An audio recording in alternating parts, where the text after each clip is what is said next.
ॐ सहनाववतु सहनौ भुनक्तु सह वीर्यं करवावहै तेजस्विनावधीतमस्तु मा विद्विषावहै। ॐ शान्ति शान्ति शान्तिः। श्रुतिस्मृतिपुराणानाम् आलयं करुणालयं नमामि भगवत्पादं शङ्करं लोकशङ्करं शङ्करं शङ्कराचार्यं केशवं बादरायणं सूत्रभाष्यकृतौ वन्दे भगवन्तौ पुनः पुनः। ईश्वरो गुरुरात्मेति मूर्तिभेदविभागिने व्योमवद्व्याप्तदेहाय दक्षिणामूर्तये नमः। वन्दे देवमुमापतिं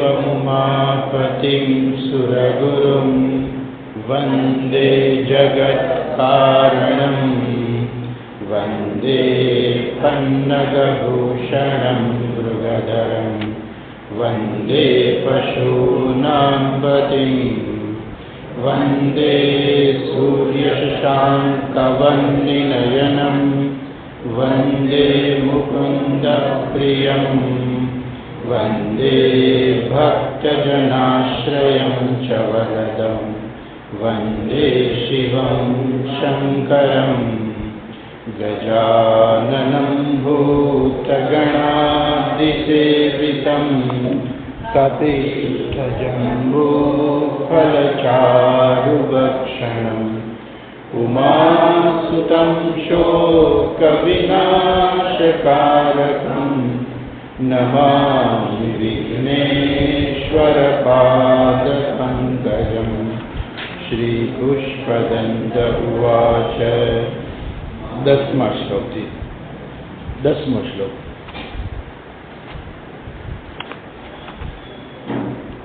तवैश्वर्यं यत्नाद्यदुपरि विरञ्चेर्हरिरथः परिच्छेतुं याता वनलमनलस्कन्धवपुषः ततो भक्तिश्रद्धा भरगुरुगुणभ्यां गिरिशयत् स्वयं तस्तेताभ्यां तव किमनुवृत्तिर्न फलति अयत्नादापाद्य त्रिभुवनमवैरव्यतिकरं दशास्यो यद्बाहून् अभृतरणकण्डूपरवशान् शिरःपद्मश्रेणी रचितचरणाम्भोरुहबलेः स्थिराया त्वद्भक्तेस्त्रिपुरहरविस्फूर्जितमिदम् अमुष्यत्वत्सेवा समधिगतसारं भुजवनं बलात्कैलासेऽपि त्वदधिवसतौ विक्रमयसः अलभ्यापातालेऽप्यलसचलिताङ्गुष्ठशिरसि प्रतिष्ठा त्वय्यासे ध्रुवमुपचितो मुह्यति खलः यदृद्धिं सूत्राम्नो वरद परमोच्चैरपि सति अधश्चक्रे बाण परिजनविधेय त्रिभुवनः न तच्चित्रं तस्मिन् वरिवसितरित्वचरणयोः न कस्याप्युन्नत्यै भवति शिरसस्त्वय्यवनतिः अकांड ब्रह्मांड क्षयचकित देवासुर कृपा विधेयस्यासीद्य स्त्रिनयन विषं संहृतवतः सकल्माषः कंठे कवन कुरुते न श्रियमहो विकारोऽपि श्लाघ्यो भूयभङ्गव्यसनिनः असिद्धार्थानैव क्वचिदपि सदेवासुरनरे विवर्तन्ते नित्यं जगति जहिनो यस्य विशिखाः सपश्यन्नीशत्वाम् इतरसुरसाधारणमभूत् स्मर्तव्यात्मा नैव शिशुहत्या परिभवः महीपादाघातात् व्रजति सहसा संशयपदम् पदं विष्णोर्भ्राम्यत् भुजपरिघरुग्णग्रहगणम् मुहुर्द्योर्दौस्त्यं यात्यनिवृतजटाताडिततटा जगद्रक्षायै त्वं नटसि ननु वामैव विभुता वियज्ञापीतारा गणमुनितफेनोद्गमरुचिः प्रवाहो वाराम्य कृशतलधृदश्च शिरसि ते जगद्वीपाकारं जलधिवलयं तेन कृतमिति अनेनैवोनेयं द्रुतमहिमदिव्यं तव वपुः रथक्षोणीयन्ता शतद्रुतिरगेन्द्रो धनुरथो रथाङ्गे चन्द्रार्कौ रथचरणपाणिशरयिति दिधक्षोस्ते कोऽयं त्रिपुरतृणमाण्डम्बरविधिः विधेयैः क्रीडन्त्यो न खलु परतन्त्रा प्रभुदियः हरिस्ते साहस्रं कमलबलिबाधाय पदयोः यदेको नेतस्मिन् निजमुदहरन्नेत्रकमलं गतो भक्त्युद्रेकः परिणतिमसौ चक्रवपुषा त्रयाणां रक्षायै त्रिपुरहर जागर्ति जगताम्।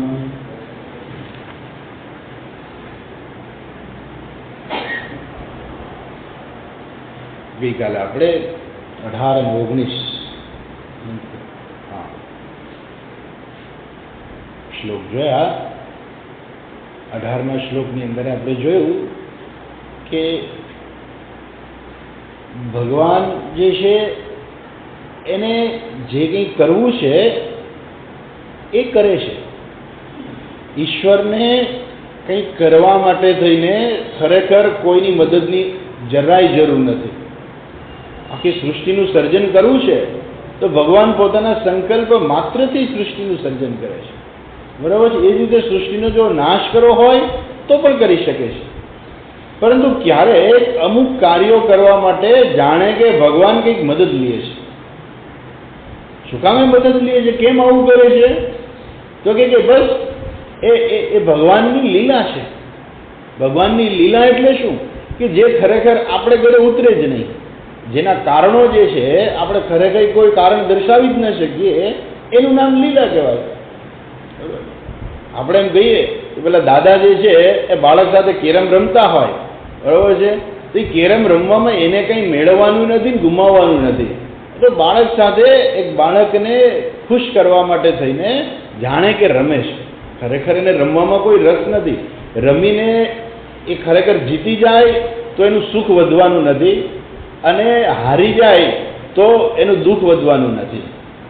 એમ જાણે કે ભગવાન અમુક કાર્યો કરે છે, એ કાર્યો કરવા માટે થઈને એ કોઈની મદદ પણ લે છે, પણ એ મદદ લેવા માટે થઈને લઈને ભગવાનને જે કાર્ય કરવું છે એ કાર્ય સિદ્ધ કરવાથી ભગવાનને કંઈ સુખ વધવાનું નથી, કે ભગવાન ન કરી શકે તો એનું દુઃખ થવાનું નથી. એટલું જ નહીં, એ કાર્ય જે છે એ તો કંઈ સમાજના કલ્યાણ માટે કરતા હોય છે, જેનાથી પોતાના ભક્તો જે છે એ ભક્તો એ ભગવાનની ઉપાસના જે છે એ સુખપૂર્વક કરી શકે. હકીકતે મુખ્ય કારણ તો આ જ હોય છે કે ભગવાન આ બધી લીલા કરે છે એ શેના માટે થઈને? ભક્તોને સંતોષ આપવા માટે થઈને. તો ભગવાન શ્રી કૃષ્ણએ જે કંઈ લીલાઓ કરી એ કોઈ સામાન્ય માનવી કરી જ ના શકે. ઈશ્વર સિવાય બીજું કોઈ એવું કરી જ ના શકે. ઘોડિયામાં સૂતા સૂતા રાક્ષસોને મારવા એ કંઈ કોઈ સામાન્ય માણસ કરી શકે? ન જ કરી શકે. ભગવાને કર્યું કેમ કે ઈશ્વર છે, એની પાસે એવી શક્તિ છે. એટલું જ નહીં, ભગવાન મહાભારતના યુદ્ધની અંદર ભગવાન સારથી બન્યા, અને એ વાર્તા તો તમને ખબર છે, આપણે બે વખત વાતે કરેલી છે. એ મહાભારતનું યુદ્ધ પૂરું થયું, ભગવાન તો અર્જુનના સારથી બન્યા હતા. રોજ ભગવાન પોતે જાણે ખરેખર સારથી છે, અને સારથી તરીકે એની જે કંઈ ફરજ બજાવવાની હોય બધી બજાવતા. રોજ યુદ્ધ પૂરું થાય, સંધ્યા થાય, યુદ્ધ પૂરું થાય એટલે એ જ્યારે પોતાની શિબિરમાં જ્યારે ભગવાન રથ લઈ આવે ત્યારે અર્જુનને ટેકો આપીને ભગવાન એને ઉતારે. જેમ પેલો ડ્રાઈવર હોય ને તો પોતાના માલિકને દરવાજો ખોલી દે બહાર નીકળવા માટે થઈને. એમ ભગવાન પણ આવું જ કરતા, દરવાજો ખોલે, પેલો પાછલો દરવાજો હોય તો ખોલી નાખે અને અર્જુનને ટેકો આપીને નીચે ઉતારે. અચ્છા, રોજ આવું થતું. ભગવાન રોજ બધા શસ્ત્રો, જે બધા ધનુષ પેલા હોય, જે બાણ બધા ગોઠવવાના હોય, ભગવાન ગોઠવી દે, ઘોડાને છોડી દે, ઘોડાને ખવડાવે, એના પગ છે એને પગને માલિશ કરે. આવું ભગવાન રોજ કરતા હતા. એક સારથી તરીકે એને કરવાનું હોય, ભગવાન કરતા હતા. ભગવાનને કરવાની જરૂર નથી પણ તોય ભગવાન કરતા હતા. છેલ્લે દિવસે યુદ્ધ પૂરું થયું, એ અર્જુનને એમ કે હા હું તો જીતી ગયો, કે વિજય થઈ ગયો પાંડવોનો, એટલે એમ થઈ ગયો હા હું જીતી ગયો, અમે લોકો જીતી ગયા. બધું આમ અર્જુનને છે આમ થયું કે હા હું જીતો ખરો અંતે એમ. એટલે એને એમ હતું કે હમણાં ભગવાન નીચે ઉતરશે ને મને ટેકો આપશે ને નીચે ઉતારશે. અને ભલે ભગવાને રથમાં બેઠા બેઠા જ અર્જુનને ઓર્ડર આપ્યો કે અર્જુન હેઠો ઉતાર. એ જ ભગવાન છે, રોજ એને ટેકો આપીને ઉતારતા. પણ આજે શું થયું અર્જુનને કંઈ ખબર ના પડી. ભગવાને અર્જુનને કહ્યું અર્જુન હેઠો ઉતર, અર્જુન ઉતરી ગયો. એને ખબર છે કે ભગવાન કહે છે એટલે ઉતરી જવું જોઈએ. એ કે દૂર ઓલા ઝાડ નીચે ઊભો રહી ગયા. અર્જુન ત્યાં જઈને ઊભો રહી ગયો, અને પછી ભગવાન રથ ઉપરથી કૂદકો મારીને ઉતરી ગયા અને અર્જુન પાસે જઈને ઊભા રહી ગયા. એક ક્ષણની અંદર રથ જે છે બળીને રાખ થઈ ગયો. અર્જુને જોયું, અર્જુન પૂછ્યું કે ભગવાન આ શું થયું, આ ચમત્કાર શું થયો? એટલે કે જો અર્જુન તું એમ માનસ કે તું યુદ્ધ કરતો હતો, આ બધા તારી સામે ભીષ્મ પિતામહ અને દ્રોણાચાર્ય અને કર્ણ, આ બધા મહાવીરો તારી સામે યુદ્ધ કરતા હતા અને તને કાંઈ ન થયું તારી શક્તિથી? હકીકતે મેં મારી શક્તિથી એ બધી એની શક્તિઓ જે છે, ભીષ્મ પિતામહે મારેલા જે દિવ્ય બાણો છે, કે કર્ણના કે દ્રોણાચાર્યના જે બધા દિવ્ય બાણો હતા, એની શક્તિને ભગવાને રોકી રાખી હતી. આજે એક સાથે ભગવાને બધી શક્તિઓને છૂટી કરી દીધી અને એ બધી શક્તિઓએ રથ ઉપર હુમલો કર્યો. એક ક્ષણમાં રથ બળીને રાખ થઈ ગયો. તો અર્જુનને ખબર નથી, એ ભગવાનની લીલા હતી. અર્જુન ખબર ના પડી અર્જુનને કે ભગવાન શું લીલા કરી રહ્યા છે. એ તો એવું જ માનતો હતો કે ભગવાન મારા સારથી બન્યા છે. પણ અર્જુનને ખબર નથી કે ભગવાન સારથી તો એક બનવા ખાતર બન્યા છે, તો એની લીલા છે. તો હકીકતે જેને કરવાનું છે એ કરી રહ્યા છે, એને જે રક્ષણ કરવાનું છે મારું, એ ભગવાન પોતાની શક્તિથી રક્ષણ કરતા હતા. એમ અહીંયા પણ ભગવાન જે છે પેલા આ ત્રિપુરાસુરનો જો ત્રિપુરાસુરને વધ કરવા જાય છે, તો ત્રણેય એના એ વિદ્યુન્માલી, પછી પેલો તો તારકાક્ષ અને કમલાક્ષ, આ ત્રણ અસુરો હતા. તારકાસુરના ત્રણ પુત્રો હતા અને ત્રણેય ગઈકાલે આપણે જોયું પ્રમાણે ખૂબ જ તપશ્ચર્યા કરીને બ્રહ્માજી પાસેથી વરદાન માંગી લીધું. કેવા નગરો એણે માંગી કે અમારે આ સ્વર્ગમાં રહેવું નથી અને આ પૃથ્વી ઉપર લેવું નથી, અમને નવા નગરો બનાવી દો, દિવ્ય નગર બનાવી દો, અને જે આકાશમાં ફરતા હોય, એટલે ઉડતા નગરો બનાવી દીધા. અને એમાંય પેલો જે સૌથી પહેલો પુત્ર હતો વિદ્યુન્માલી, તો એના માટે સુવર્ણનું નગર બનાવે છે, બીજા માટે ચાંદીનું નગર, અને ત્રીજા માટે લોખંડનું નગર બનાવે છે. આવા તો નગરો એના માટે બનાવે છે. અને એને શરત શું કરી હતી કે આ ત્રણેય નગર 1000 વર્ષે જ્યારે ભેગા, એક ક્ષણ માત્ર, ખરેખર ક્ષણની નિમિષ, અર્ધ નિમિષ માત્ર એ જ્યારે ભેગા થાય અને ત્યારે જો શિવજી એને બાણ મારે અને એ નગરનો નાશ કરે તો જ અમારો નાશ થાય, નહીં તો અમારો નાશ ન થાય.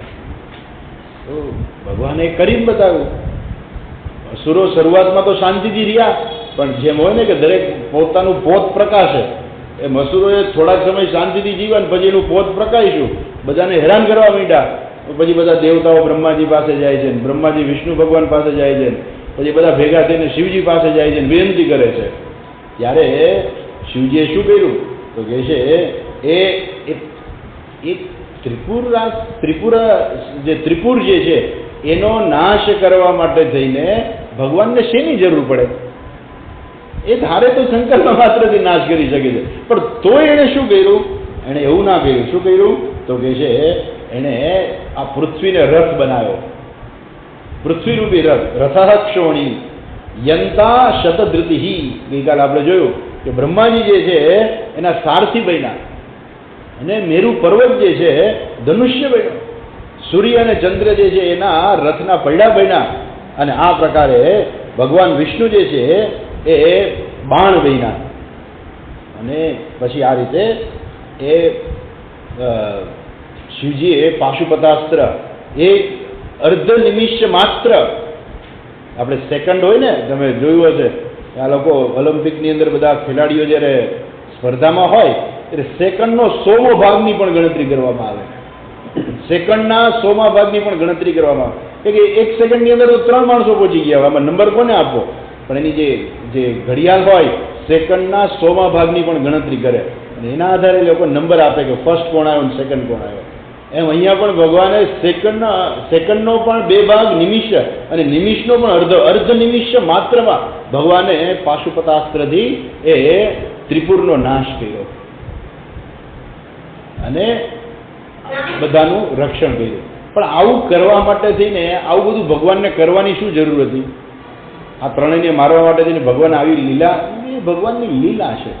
ભગવાનને આવું કરવાની જરૂર નથી, પણ છતાંય ભગવાન એ બધું કરે છે. અચ્છા, એટલે ઘણી વખત એમ થાય ને કે બધાને એમ થાય કે ના ના આમાં અમારો પણ કંઈક ભાગ છે, એવું લાગે. એટલા માટે થઈને કોઈ પણ કાર્ય થતું હોય તો કોઈ માણસને સાથમાં લઈએ તો એને એમ થાય કે ના ના આ કાર્યમાં અમારો પણ ભાગ છે. તો ભગવાન કંઈક વિચારતા હશે, પણ એ જરૂર નહોતી, છતાં પણ ભગવાન આવું કરે નાશ કરવા માટે થઈને, તો એ ભગવાનની લીલા માત્ર જ છે. અચ્છા, પછી આપણે ઈશ્વરને જે કંઈ કરીએ છીએ સાચી ભાવનાથી આપણે અર્પણ કરતા હોઈએ છીએ. ભગવાન વિષ્ણુ પણ શિવજીની પૂજા કરતા હતા, અને એ 1000 કમળથી રોજ પૂજા કરતા હતા. મને એક ભાઈ કે સ્વામીજી અહીંયા જ છે, આપણે સૌરાષ્ટ્રમાં જ હતું એ શિવજીનું મંદિર.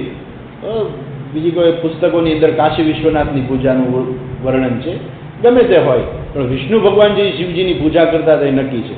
એ પછી સૌરાષ્ટ્રમાં હોય કે કાશીની અંદર કાશી વિશ્વનાથ હોય, તો શિવજી તો સર્વત્ર વ્યાપી છે, ગમે ત્યાં એની પૂજા તો થઈ શકે.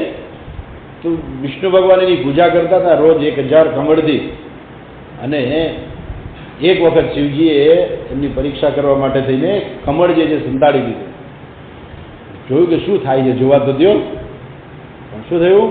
વિષ્ણુ ભગવાનને પૂજા ચાલુ જ રાખી, છેલ્લે એક કમળ ઘટ્યું તો ઊભા થાય તો આસન ભંગ થાય, અને ન થાય એટલા માટે એને પોતાની જે આંખ જે છે તો એ આંખ ભગવાનને ચડાવી. કેમ કે ભગવાનનું નેત્ર જે છે એ પણ કમલ નેત્ર, ભગવાનનું નામ છે ને કમલ નેત્ર, તો જેનું નેત્ર પણ કમળની કડી જેવું છે, કમલ નેત્ર ભગવાનનું નામ છે. તો એ ભગવાને પોતાની આંખ જે છે શિવજીને ચડાવી દીધી, અને શિવજી એની ઉપર પ્રસન્ન થયા અને એમને સુદર્શન આપ્યું. એ સુદર્શન શું કરે છે તો કે સતત જાગૃત રહે છે, અને ત્રયાણામ રક્ષા એ ત્રિપુરહર જાગરતી જગતામ. એ સુદર્શન છે એ ત્રણેય લોકનું રક્ષણ કરે છે. એ કરવા માટેથી ભગવાન સતત જાગ્રત રહે છે. એને યાદ આવે ને કે ભાઈ શું કરવાનું છે.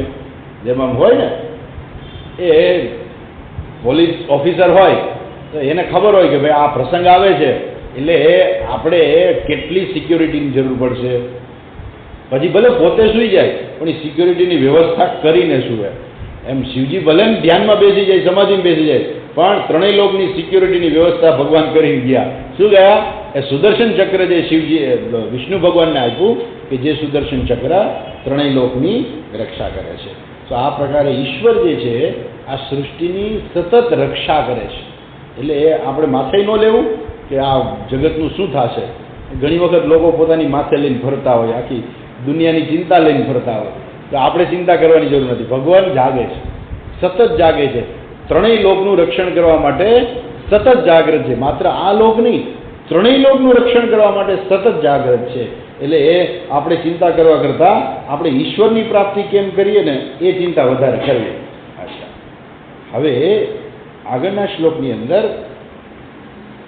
થોડીક મીમાંસકોની વાત કરે છે કે અમુક લોકો એવું કહે છે કે ભગવાન જેવી કંઈ વસ્તુ છે જ નહીં, ભગવાનની કંઈ જરૂર નથી, આપણે આપણી રીતે કર્મ કરી જાય. બરાબર છે? જો ઘણા લોકો એવા હોય ને, આ બધા એ શું કરે ખબર છે? એ આપણી સાથે દલીલ કરે કે આમાં તમે આ ગીતા ભણવા જાઓ છો, કંઈ જરૂરત નથી, ભગવાનની કંઈ જરૂરત નથી. હું તો છે ને કોઈ દિવસ ખોટું કંઈ કરતો જ નથી. સમયસર ઓફિસે પહોંચી જાઉં, મારી બરાબર નોકરી બરાબર સમયસર કરું, જે મને સરકાર પગાર આપે છે એ પ્રમાણે હું સરકારનું કામ કરું છું. હું કોઈ દિવસ કોઈ વધારાનો પૈસો લેતો નથી, હું કંઈ કરતો નથી. હું મારે જે કરવા જવું છે હું મારી ફરજ બરાબર બજાવું છું. હું કોઈ દિવસ ચોરી કરતો નથી, કોઈ દિવસ ખોટું બોલતો નથી. હંમેશા હું મારી ફરજ બરાબર બજાવું છું અને હંમેશા સત્કર્મ કરું છું. તો પછી મારે કોનાથી પીવાની જરૂર છે? એમાં મારે ભગવાનથી ડરવાની જરૂર શું છે? ભગવાન કોણ છે વળી? ભગવાન આમાં ક્યાં આવે છે? આપણે સારા કર્મો કરીએ એટલે સારું ફળ આવવાનું જ છે. એમાં ભગવાનની કાંઈ જરૂર નથી, મંદિરે જવાની કંઈ જરૂર નથી. તમે સારું કર્મ કરો ને એટલે બધું સારું જ મળશે. તમે લોકો મંદિરે જતા હો ને તો પછી અમુક લોકો આવો વિરોધ કરવાવાળા હોય કે મંદિરે જવાની શું જરૂર છે? બસ તમે કોઈની ખોટું કરોમાં સારું કરો, પણ મંદિરે કંઈ જવાની જરૂર જ નથી. એ તો મંદિરે કોણ જાય? અને અમે પાછા પેલા ઘરના હોય ને, ઘરવાળા હોય તો એને તો પાછા લાલા પધરાવ્યા હોય, રોજ લાલાની સેવા કરે, લાલાને રોજ સ્નાન કરાવે, એને વસ્ત્ર આપે, એને શણગાર કરે, એને ભોગ ધરાવે. એટલે કે આ તું ભગવાનને મસ્કા પાલિશ કરે છે. મસ્કા પાલિશ કરવાની કાંઈ જરૂર નથી. આપણે સારું કર્મ કરીએ ને એટલે ભગવાનની કંઈ જરૂર જ નથી. ભગવાન જેવું કંઈ છે જ નહીં. આવું બધું કે તો આવા લોકો છે. પહેલાં આવા લોકો હતા અને એમને મીમાંસકો કહેતા. મીમાંસકો શું કહેતા? કે ભગવાન જેવું કંઈ છે નહીં. દરેક આપણે કર્મ કરીએ એ કર્મનું ફળ આપણને મળે છે ને કર્મ જ કર્મનું ફળ તૈયાર કરે છે. આપણે કર્મ કર્યું એટલે એ કર્મ ફળ ઉત્પન્ન થયું અને એ કર્મ ફળ આપણને મળે છે. એમાં વચ્ચે ભગવાનને લાવવાની કાંઈ જરૂર નથી. તો આવા બધા જે મીમાંસકો જે છે કે જે ઈશ્વરનો વિરોધ કરનારા છે, તો એના માટેનો હવે પછીનો શ્લોક છે. શું કહે છે?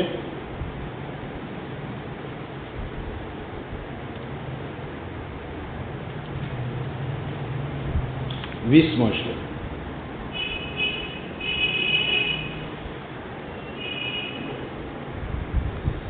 ક્રતૌ સુપ્તે જાગ્રત ક્રતૌ સુપ્તે જાગ્રત ત્વમસि ફલયોગે ક્રતુમતામ ત્વમસि ફલયોગે ક્રતુમતામ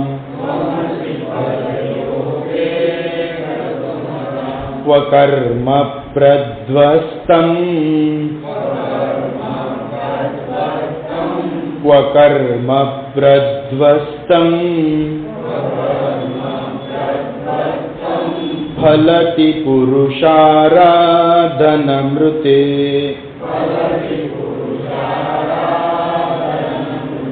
ફલતિ પુરુષારાધનમૃતે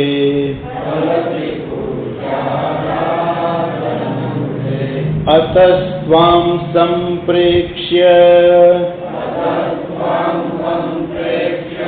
અતસ્ત્વાં સંપ્રેક્ષ્ય ક્રતુષુ ફલદાન પ્રતિભુવમ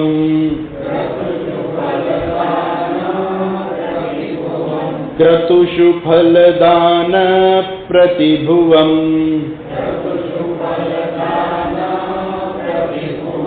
શ્રુતૌ શ્રદ્ધાં બદ્ધ્વા શ્રુતૌ શ્રદ્ધાં બદ્ધ્વા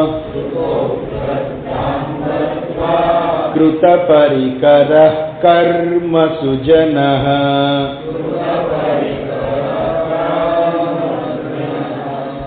કૃતપરિકરઃ કર્મસુ જનઃ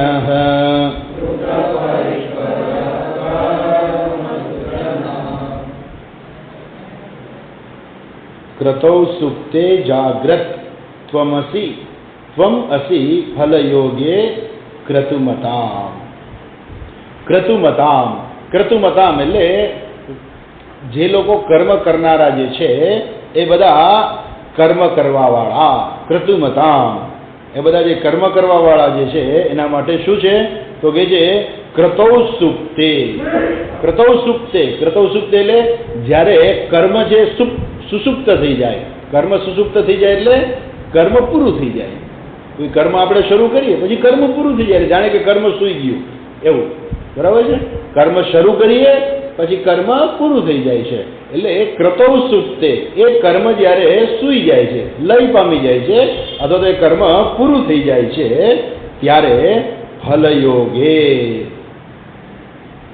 ફલયોગે એ કર્મનું ફળ જે છે એ જે યજમાને કર્મ કર્યું છે એ યજમાનને કર્મનું ફળ પ્રાપ્ત થાય એટલા માટે ફલયોગે ત્વમ જાગ્રત અસી તમે જાગ્રત તમે હંમેશા જાગો છો તો કર્મ કર્યું કર્મ પૂરું થઈ ગયું પછી કર્મનું ફળ આપને પ્રાપ્ત થાય એટલા માટે હંમેશા ભગવાન જાગ્રત રહે છે ભગવાન જાગ્રત રહી અને આપણને કર્મનું ફળ આપણી પાસે પહોંચાડે છે કર્મ આપણે જ કર્યું હોય તો કર્મનું ફળ આપણને જ મળે જેટલું કર્યું હોય એટલું જ ફળ મળે બરાબર છે ને એટલે જેમ કે આપણે એમ કહીએ કે ભાઈ આપણે બેંકમાં ચેક ભર્યો હોય તો આપણા એકાઉન્ટમાં કેટલા રૂપિયા જમા થાય તો કે જેટલા રૂપિયાનો ચેક ભર્યો હોય ને એટલા રૂપિયા જમા થાય આપણા બરાબર છે વધારે જમા ના કરી દઈએ એમ જે વ્યક્તિ કર્મ કરે એના ખાતામાં એ જ પ્રકારે કર્મફળ જમા થાય છે અને કર્મ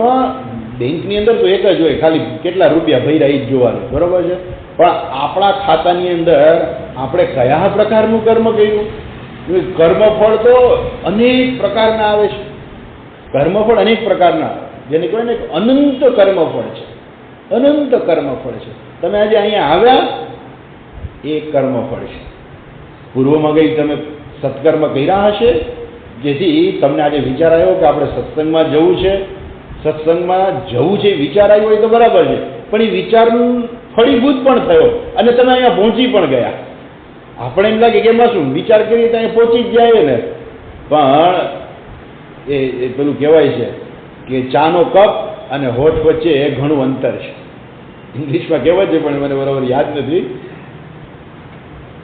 there is space between lip and tea એવું કહેવાય છે એક્ઝેક્ટ મને પણ યાદ નથી પણ એનો અર્થ એવો છે કે ચાનો કપ અને હોઠ વચ્ચે ઘણું અંતર છે ઘણા વર્ષો પહેલાં એક પિક્ચર આવ્યું હતું કદાચ તમે બધાએ જોયું હશે અને એની અંદર પેલો માણસ જે છે એ એના બધા મિત્રોને કહે છે કે જો મેં કેટલું કર્યું હું કેટલો પૈસાદાર થયો મેં કેટલી મહેનત કરીને આ બધું મને પ્રાપ્ત થયું અને પછી એ હજુ બોલે છે ત્યાં તો ધરતીકંપ થયો ને બધું ખેદાન મેદાન થઈ ગયું એ છૂટો પડી ગયો ને હે હા વક્ત હા એ વખતે એવું પિક્ચર હતું એની અંદર પેલા માણસને એવું અભિમાન થાય છે આહા મેં આટલું કર્યું ને મને મળ્યું ને આમ એ પોતે ખરેખર આમ કંઈક ચા જ પીવા જતો હોય અને પાણીનો ગ્લાસ કે ચા કે જે કંઈ હોય પીવા જતો હોય છે એનો ગ્લાસ મોઢે પહોંચે ને એ પેલા ધરતીકંપ થયો એ ક્યાંક ખોવાઈ ગયો એની ઘરવાળી ક્યાંક ખોવાઈ ગઈ એના ત્રણેય દીકરાઓ ક્યાંક ખોવાઈ ગયા એક જ મિનિટની અંદર. અને આપણે ક્યાં વાત કરવાની જરૂર છે? પિક્ચરની વાત ક્યાં કરવી?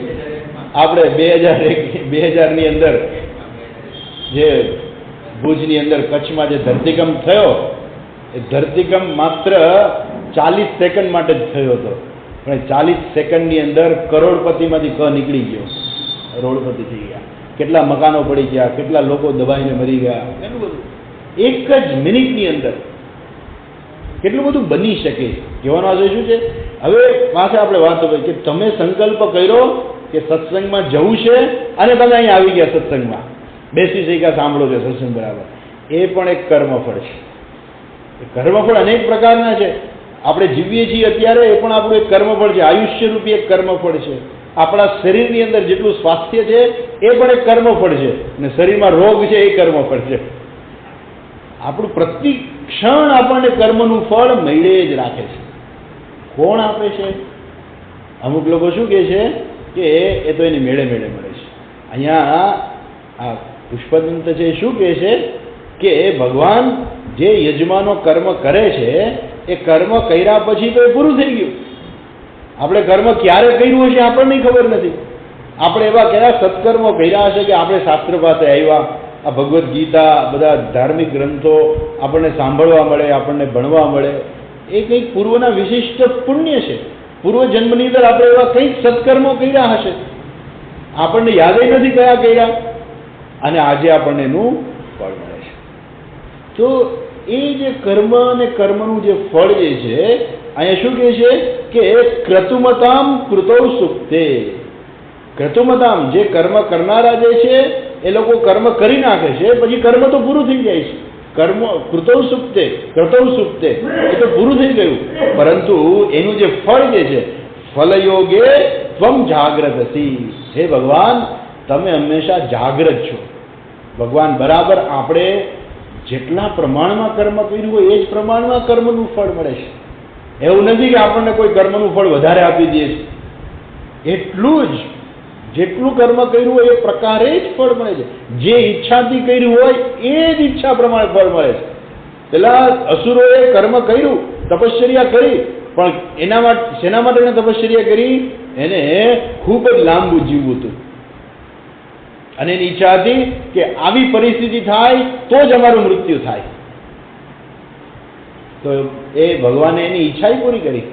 એ જ પ્રકારે એ લોકો લાંબુ જીવા, અને એનો નાશ પણ એને ઈચ્છો તો એ જ પ્રકારે એનો નાશ પણ થયો. એ લોકોને એમ હતું કે કોણ કરશે મારો નાશ, પણ એની ઈચ્છા પ્રમાણે જ એનો નાશ થયો જ નાશ.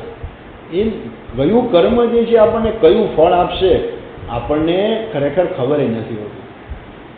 એ કર્મ આપણે જે રીતે કર્યું એ પ્રકારે જ કર્મનું ફળ આવતું હોય છે. પણ એ કર્મનું ફળ આવે છે, કોણ આપે છે? તો કહે છે કે એ ભગવાન આપે છે. કર્મ તો જડ છે. કર્મ કિમ પરમ કર્મ તજ્જડમ. કર્મ તો જડ છે. એ જડ કર્મ જે છે એ પોતાની મેળે ફળ કેવી રીતે આપી શકે? એ ના આપી શકે. એ ક્યારેય ના આપી શકે. કર્મનું ફળ અને યજમાન એને ક્યાં ને ક્યાંથી બેને ભેગા કરવા પડે. તો આપણે કયા સમયે આપણે કયું સત્કર્મ કર્યું હશે, એ સત્કર્મનું ફળ જે છે ભગવાન આપણા સુધી પહોંચાડે શોધીને. શું આડું ઓળું કોઈને ન આપી દે તો તમારું કર્મફળ જે મને ન મળી જાય, મારું કર્મફળ તમને ન મળી જાય. હરસ એ બરાબર એ જીવાત્મા જે છે, કેમ કે ગયા જન્મમાં આપણે કોણ હોય તો ખબર નથી. ગયા જન્મમાં કયા કર્મો કર્યા છે આપણને યાદ નથી. ભગવાનને જીવાત્માને બરોબર નંબર આપ્યા હશે, કંઈક વિશિષ્ટ નંબર ભગવાનની હશે કોમ્પ્યુટરની અંદર. ભગવાને એટલે ખબર પડે, હા એ જ છે જીવાત્મા, એને કર્મ ફળ દેવાનું. એટલે ભગવાન બરાબર શોધીને આપે કે હા એ જ છે કે જેણે ગયા જન્મની અંદર આ પ્રકારે કર્મ કર્યું હતું ને એને આ કર્મફળ આપવાનું છે. પ્રતિ સેકન્ડ આપવાનું જ. બાજુ તમે જુઓ ઈશ્વરની મહાનતા કેટલી છે કે આપણે એકને કંઈ કર્મફળ નથી આપવાનું, આખી દુનિયાની અંદર રહેલા દરેક જીવોને આપવાનું છે. અને જીવો તો કેવા છે? અનંત જીવો છે, અને બધાને કર્મફળ આપવાનું છે. એ કર્મફળ, પેલી વાર્તાની તમને ખબર છે, આપણે 2-3 વખત વાત કરી છે કે એ પેલો દેડકો હતો, દેવતાઓની સભામાં આવ્યો અને યમરાજા એની સામું જોયું તો રડવા માંડ્યો કે યમરાજા મને બહાર નીકળીને મારી નાખશે. તો ગરુડજી એને 7 સમંદરને પાર મૂકી આવ્યા, અને પછી યમરાજા બહાર આવ્યા. યમરાજાએ શું કીધું કે એનું કર્મફળ શું હતું? 7 સમંદરને પાર કરચલાના હાથે એનું મૃત્યુ હતું, અને આ દેડકો પહોંચશે કેવી રીતે? એટલે યમરાજા જોતા હતા. પણ એનું કર્મફળ હતું એટલે એ ગરુડજી એને 7 સમુદ્રને પાર પહોંચાડી દેડકાને, કે જ્યાં એનું મૃત્યુ લખેલું. એમ કોઈ પણ કર્મ કરીએ, આપણે સત્કર્મ કરીએ તો પણ ભગવાન જાગે છે. શેના માટે જાગે છે? આપણું કર્મફળ આપવા માટે. એટલે કે જે ફલયોગે ત્વમ જાગ્રત અસી, તમે જાગ્રત રહ્યો છો. પ્રધ્વંસમ કર્મ પુરુષારાધન હૃદય ક્વ ફલદી, એટલે પ્રધ્વસ્ત્વમ. આમ તો એક વખત આપણે કર્મ કરીએ, કર્મ પૂરું થઈ ગયું, બરાબર છે. અચ્છા, અને એ કર્મનું ફળ જે છે એ ખરેખર નાશ નથી પામતું, એ આપણને કર્મનું ફળ મળે છે.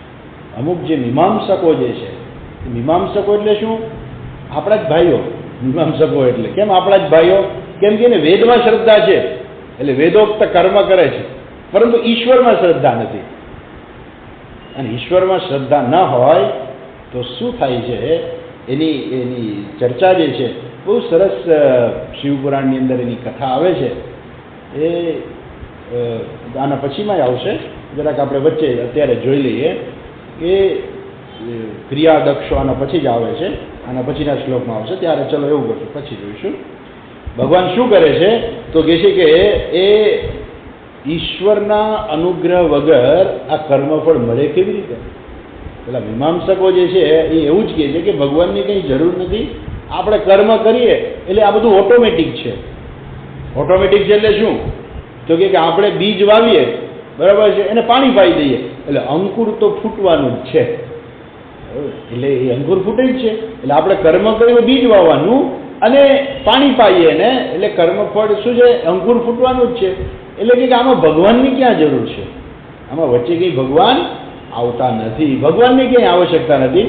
તમે ભગવાનને કારણ વગરના વચ્ચે લો છો. ભગવદ્ ગીતાની અંદર કહ્યું છે ને, દૈવાત્ર પંચમમ. દૈવ જે છે, કોઈ પણ કર્મ કરવું હોય તેની અંદર દૈવમ જે છે એ 5મું તત્વ છે. માણસ કર્મ કરે તો એ કર્મ માટે બધી સહાયતાની જરૂર પડે. કર્મનો કરતા જોઈએ, એના સાધનો જોઈએ, ઉદ્યમ જોઈએ, એના માટે કર્મ કરવું પડે, સાધનો પણ જોઈએ, કર્મ એમને એમ ન થાય, આ બધું જ જોઈએ. પરંતુ એ બધું કરવા પછી પણ જો માણસમાં જો એ શ્રદ્ધા, વિશ્વાસ, એ દૈવમ જે છે એ જો ના હોય, કર્મ થતું નથી. દૈવમ જે છે, દૈવાત્ર પંચમમ, એ દૈવમ જે છે એ 5મું છે. અર્થાત ઈશ્વરની કૃપા હોય ને તો જ આપણે કર્મય કરી શકીએ, નહીં તો આપણાથી કર્મય ન થાય. ફળની તો ક્યાં વાત છે? હવે કોઈ પણ કર્મ માટે દૈવમ આવશ્યક છે. ભગવાન પોતે કહે છે ગીતાજીમાં કે દૈવમ આવશ્યક છે. આપણે કર્મ કરીએ અને વાતાવરણ આપણને યોગ્ય મળે, બરાબર, યોગ્ય રીતે આપણને કર્મ કરવા માટેની આવડત હોય, એ કર્મ કરવા માટે ઈશ્વર આપણને શક્તિ આપે, સાધનો આપણી પાસે હોય, એ બધું આપણી પાસે હોય અને શ્રદ્ધા પણ હોય. આ બધું જ જરૂરી છે. શ્રદ્ધા વગરનું કોઈ પણ કર્મ છે નકામું છે. ભગવાન શક્તિ આપે આપણને, પણ એ દૈવમ જે છે, ઘણા લોકો કરતા હોય. એક સામાન્ય દાખલો આપું તમને કે આપણા જે રિલાયન્સના જે પ્રણેતા જે છે ધીરુભાઈ અંબાણી, ધીરુભાઈ અંબાણી એ પેટ્રોલ પંપમાં એ પેટ્રોલ ભરતા હતા, બરોબર છે.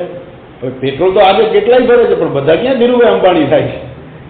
એ પેટ્રોલ પંપે રહીને નોકરી કરવી અને આવું રિલાયન્સનું મોટું સામ્રાજ્ય ઊભું કરવું, એ ધીરુભાઈ જ કરી શક્યા, બધાય ન કરી શક્યા. કેમ ન કરી શક્યા? કેમ કે એની પાસે એ પ્રકારની શક્તિ હતી, ઈશ્વરે એને કૃપા કરી, એના પૂર્વના કંઈક પુણ્ય હતા. એ દૈવમ જે છે એ દૈવમ 5મું છે.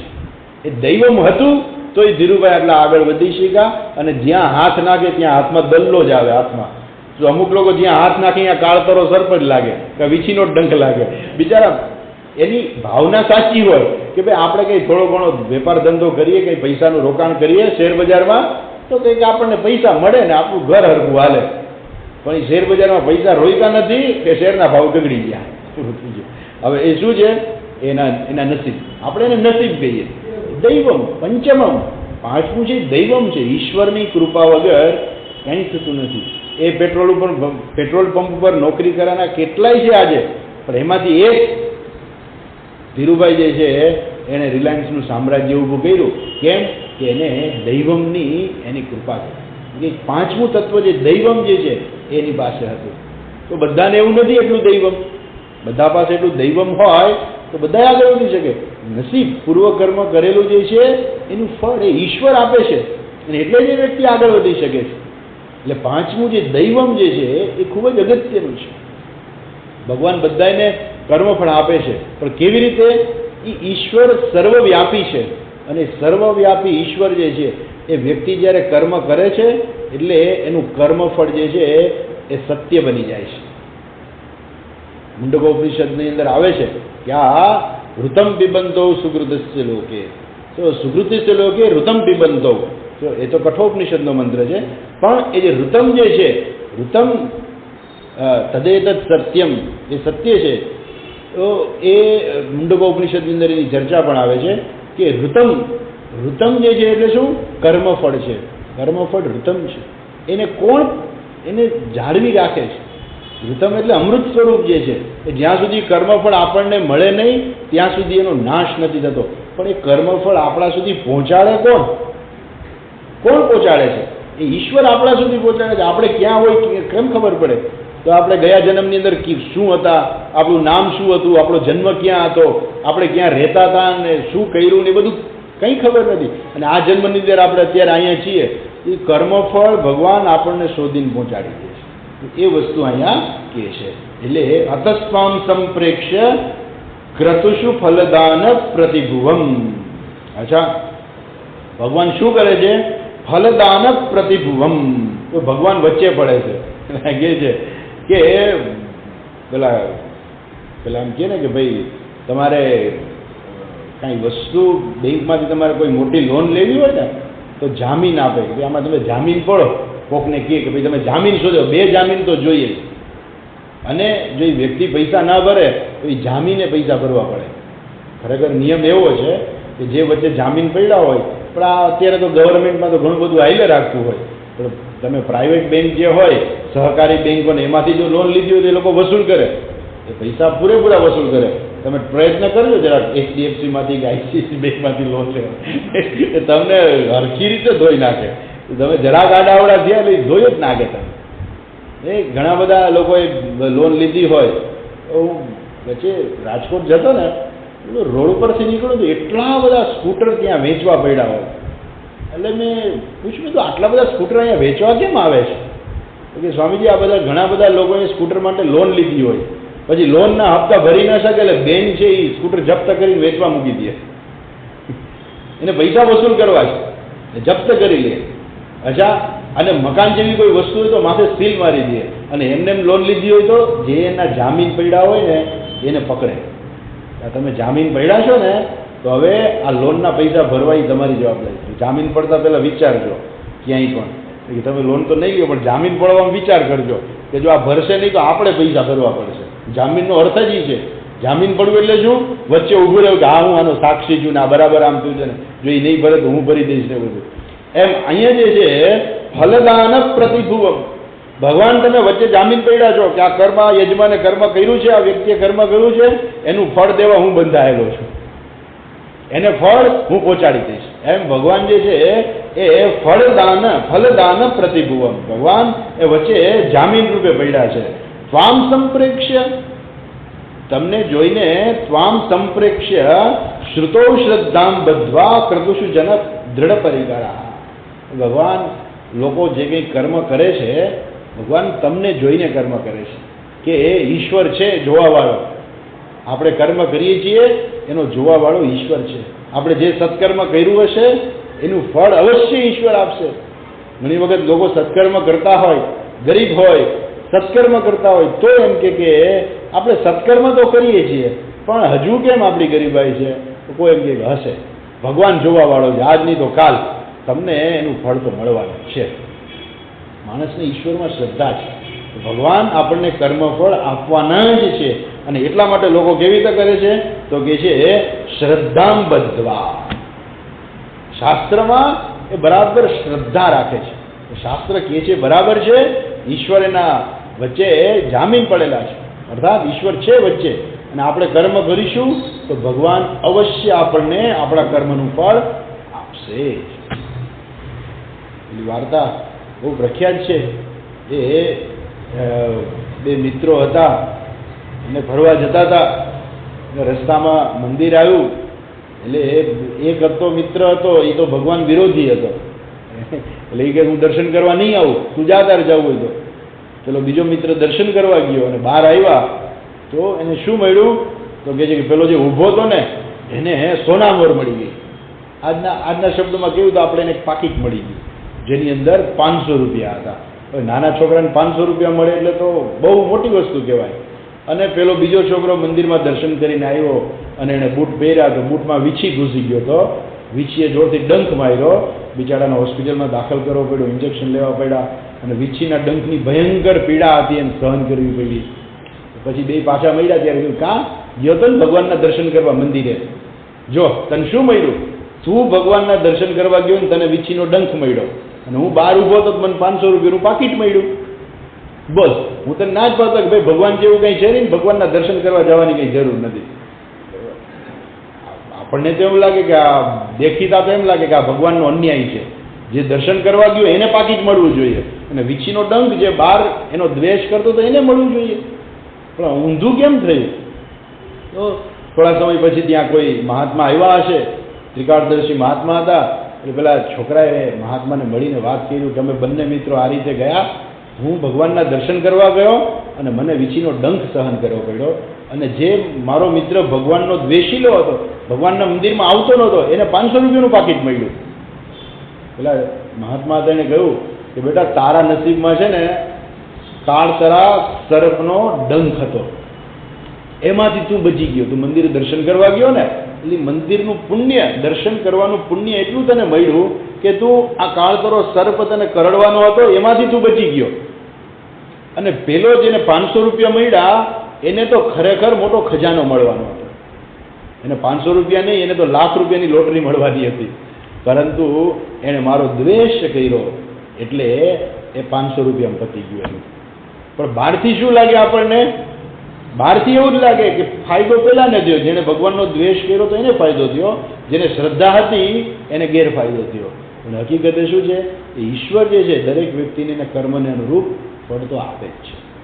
પેલાને સુડીનો જે ઘા હતો સોયમાં વયો ગયો અને અને મોટો ખજાનો મળવાનો હતો એ 500 રૂપિયામાં એનું પતી ગયું. ઈશ્વર જે છે દરેકને કર્મફળ આપે છે. એટલે કહે છે કે દરેક વ્યક્તિ જે છે શું કરે? શ્રદ્ધાપૂર્વક જે છે એ શ્રદ્ધામ બધ્વા, બધ્વા એટલે બરાબર શ્રદ્ધાથી બંધાઈને, શ્રદ્ધાથી બંધાઈને એટલે શ્રદ્ધા રાખીને એ લોકો કર્મ કરે છે. અચ્છા, આગળ કર્મની વાત કરી કે જો ભગવાનનો દ્વેષ કરે છે ને એનું શું થાય છે? 21મા શ્લોકમાં છે. જુઓ 21મો શ્લોક. પ્રિયા દક્ષો દક્ષઃ પ્રિયા દક્ષો દક્ષઃ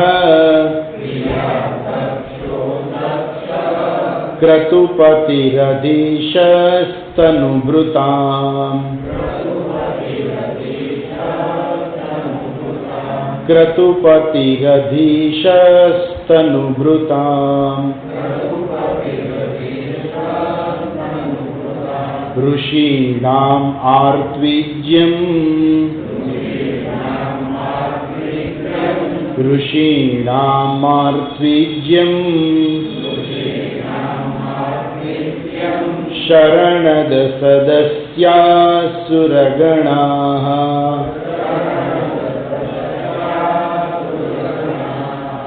શરણદ સદસ્યાસુરગણાઃ ક્રતુભ્રંશ્વસ્ત્વત્તઃ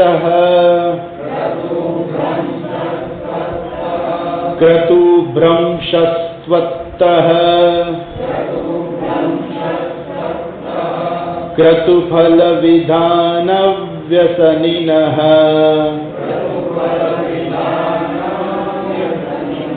ક્રતુફલવિધાનવ્યસનિનઃ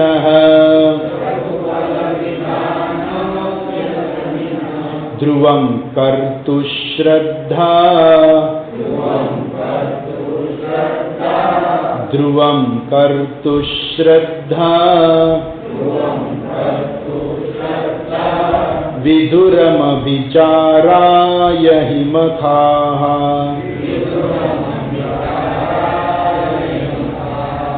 વિધુરમવિચારાય હિમખાઃ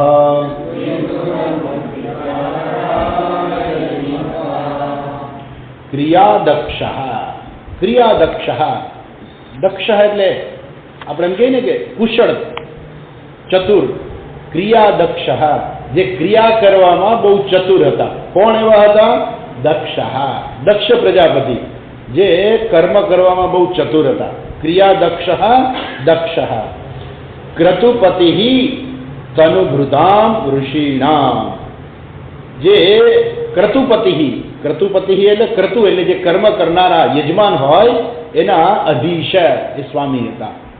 અર્થાત જીવોના સ્વામી અર્થાત સૌથી શ્રેષ્ઠ જીવોની અંદર જે શ્રેષ્ઠ પ્રજાપતિ જે કહેવાય છે એ તનુભૃતામ તનુ એટલે શરીર તનુભૃતામ એટલે શરીર ધારણ કરનારાઓમાં જે ઈશ્વર જે જાણે કે એના અધીશ જે છે એ એવા દક્ષ પ્રજાપતિ જે છે કે જે ક્રિયાદક્ષ જે ક્રિયા કર્મ કરવામાં બહુ કુશળ હતા. બરાબર છે. ઋષિણામાર્પિજ્યમ શરણદ સદસ્યા સુરગણા. હા, શરણદ એટલે ઈશ્વરનું ભગવાનનું એક બીજું નામ છે શરણદ. અચ્છા, એવા હે શરણદ આ બધા એને કર્મ કરવામાં કુશળ હતા. એમણે કર્મો કર્યા અને એ વખતે શું હતું તો કે જે ઋષિણામાર્પિજ્યમ ઋષિણામ એટલે ઋષિઓ ત્યાં હાજર હતા. ઋત્વિક રૂપે ઋષિઓ હાજર હતા. સદસ્યા સુરગણા એટલે ઋત્વિક જે છે ઋષિ મુનિઓ હતા. કયા ઋષિ મુનિઓ? ભૃગુ ઋષિ, વશિષ્ઠ વગેરે ઋષિઓ એ સમયે હાજર હતા.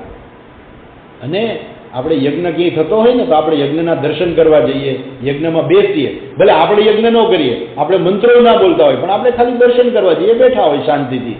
તો એવા બધા સભાસદો જે છે તો એ યજ્ઞની અંદર સભાસદો કોણ હતા તો કે જે સદસ્યા સુરગણા બધા દેવતાઓ ત્યાં સભાસદો હતા. અચ્છા, ક્રતુભ્રંશ ત્વત્તઃ એટલે તમારા વડે ક્રતુભ્રંશ તમારા વડે એ યજ્ઞનો નાશ કરાયો. અચ્છા, ત્વત્તઃ તમારા વડે ક્રતુફલ વિધાન વ્યસનિનઃ તમે વ્યસની છો. તો આની પહેલા આપણે એક વ્યસન ભગવાનનું જોયું હતું.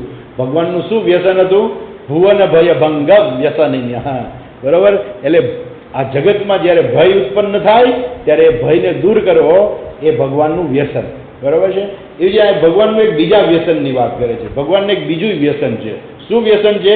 ક્રતુફલ વિધાન.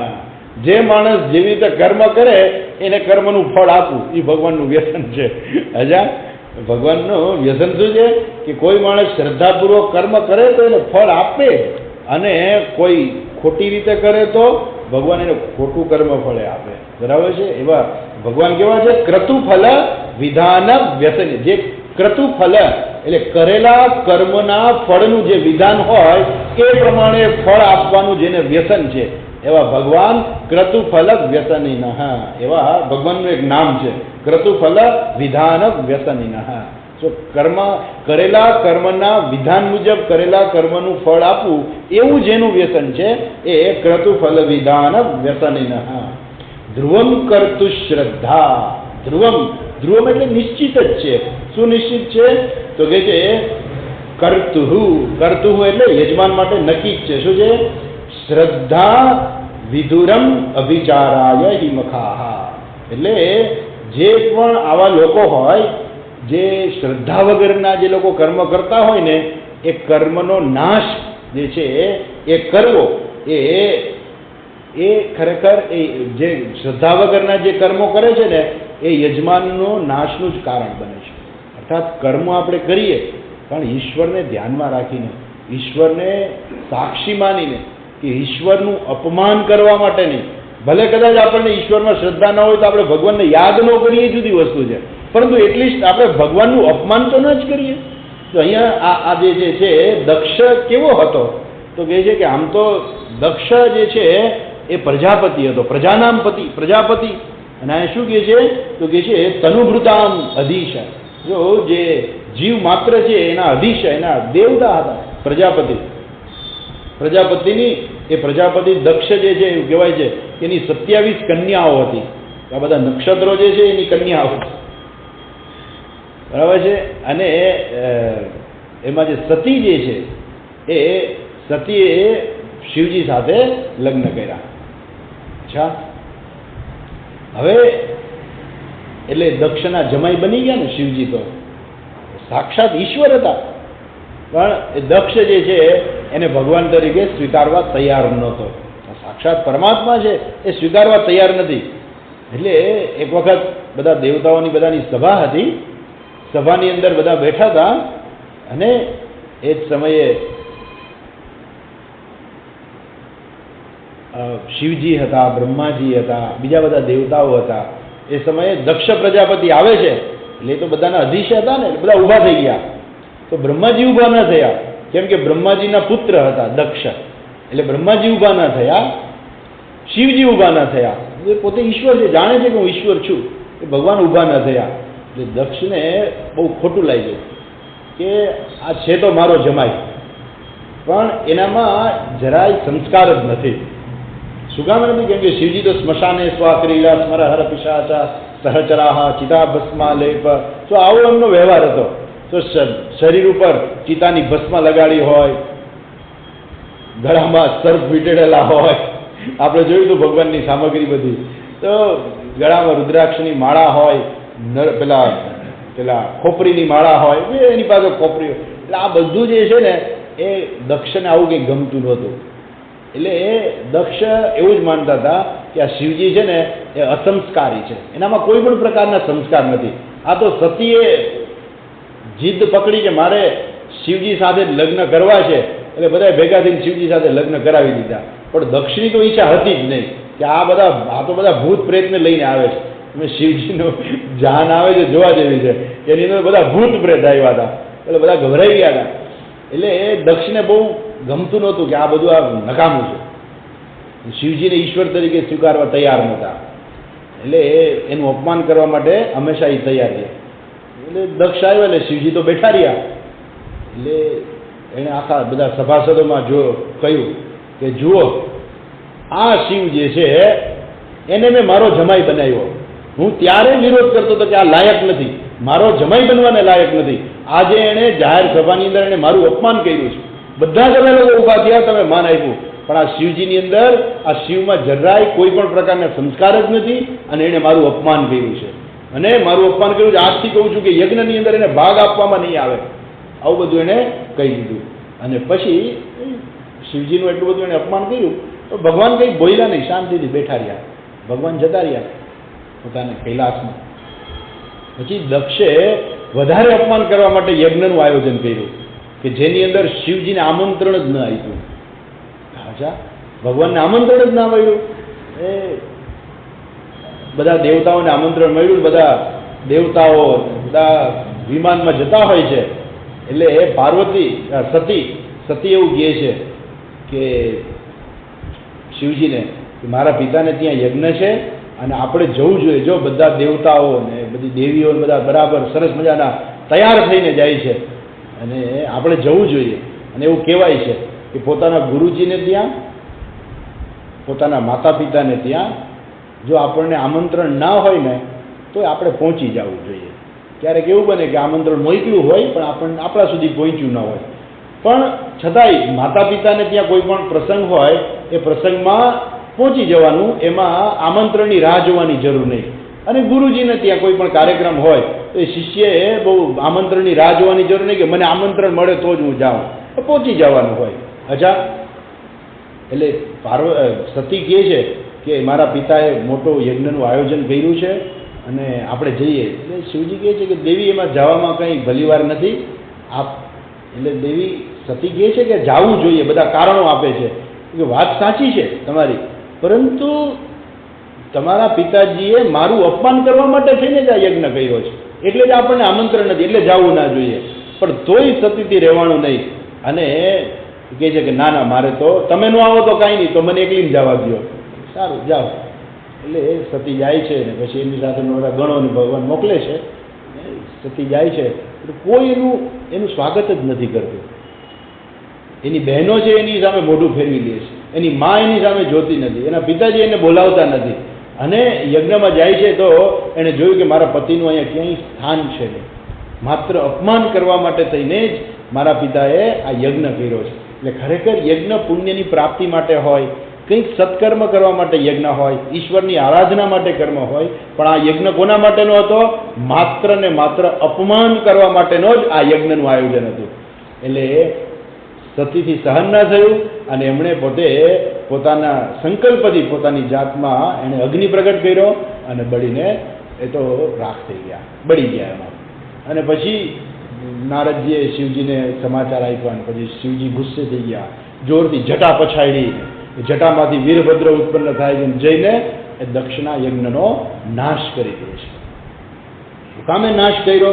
તો અહીંયા કહે છે કે એ નાશ કરવો, જે ભગવાને જે નાશ કર્યો, ક્રતુ ભ્રંશઃ, એ યજ્ઞનો નાશ કર્યો. ત્વત્તઃ, તમારા વડે એ યજ્ઞનો નાશ થયો. શું કામે તમારા વડે યજ્ઞ નાશ થયો? કેમ કે જે વ્યક્તિ જે પ્રકારે કર્મ કરે એનું કર્મફળ તમે આપવા બંધાયેલા છો. એટલે એણે દ્વેષની ભાવનાથી યજ્ઞ કર્યો હતો, એટલે એનું કર્મફળ એ છે કે એના યજ્ઞનો નાશ થવો જોઈએ. એટલે ભગવાન તમે એ યજ્ઞનો પણ નાશ કર્યો. તો આ પ્રકારે ભગવાન જે છે હંમેશા એ અભિમાનથી જો કોઈ પણ માણસ કંઈ કર્મ કરે, ઈશ્વરની આરાધન ન કરવા માટે થઈને, માત્ર ભગવાનનું અપમાન કરવા માટે થઈને, ઈશ્વરને ધ્યાનમાં રાખીને જો કોઈ પણ વ્યક્તિ કર્મ ન કરે તો એ કર્મ એના જ નાશનું કારણ બને છે. દક્ષનું તો જે થયું તે થયું, પણ આપણા માટે શું? આપણા માટે એ છે કે આપણે કોઈ પણ કર્મ કરીએ ત્યારે ઈશ્વરને સાક્ષી રાખીને, ઈશ્વરની પ્રાપ્તિ કરવા માટે થઈને, આપણા સત્કર્મ માટે થઈને આપણે કર્મ કરીએ, નહીં કે આપણું કોઈ પણ કર્મ જે છે એ કોઈના અપમાન માટેનું કર્મ હોય. જો આપણે કોઈના અપમાન માટે, ભગવાનનું અપમાન કે કોઈનું અપમાન, એ અપમાન માટે જો આપણે કોઈ પણ કર્મ કરીશું તો એમાં આપણો કોઈ ભલીવાર નહીં થાય. ભલે કદાચ ભગવાન આપીને આપણા કર્મનો નાશ તો ન કરે, પણ આપણી બુદ્ધિ જે છે ને એવી થઈ જાય છે કે સતત આપણના મગજમાં દ્વેષ જ રહે છે. એટલે એ નાશ કરવો ભગવાનનો એ સ્વાભાવિક છે કે ત્યારે ભગવાને નાશ કર્યો. પણ આપણને શું આની સાથે લાગે વળગે? તો કે આપણે પણ કોઈ પણ કર્મ કરીએ, ઈશ્વરાર્પણ બુદ્ધિથી કર્મ કરીએ.